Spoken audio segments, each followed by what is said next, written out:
Vilagarcía dille adeus ao conde Vallellano. En cumprimento da Lei de Memoria Democrática, a rúa que levaba o nome deste ministro franquista pasou a chamarse Clara Campoamor. Estou moi orgulloso de que Vilagarcía vaya ter unha rúa dedicada a Clara Campoamor, merecidísimo, un referente ou o referente feminista que temos principal que temos neste país, moitas máis, pero ende logo ela ocupa un lugar moi destacado. En breve tamén desaparecerán do rueiro outros nomes franquistas como o Xeneral Yagüe ou Almirante Fontán. Os cambios van máis alá porque nos vindeiros meses tamén se van a renovar todas as placas das rúas, parroquias e lugares do municipio, moitas delas en mal estado. Vanse instalar 1.500 novas placas cun investimento de 125.000 euros.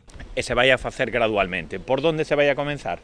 Bueno, pois se vai a comenzar por os cascos urbanos, Vilagarcía, Carril e Vilaxoán, despois iremos á zona máis periurbana, exemplo de o barrio do Piñeiriño, tamén a outras zonas como Trabancabadiña, Trabanca Sardiñeira, zonas periurbanas, e despois nos iremos tamén propiamente ao rural, como decía, con eses cambios de... Ademais, aproveitando a visita a esta rúa Clara Campoamor, o alcalde avanzou que a súa remodelación estará lista antes de que remate este mes de outubro. O único que falta desta rúa, xa vedes que está moi avanzada, é que lle suministren o mobiliario, a colocación de mobiliario e o que é a vexetación.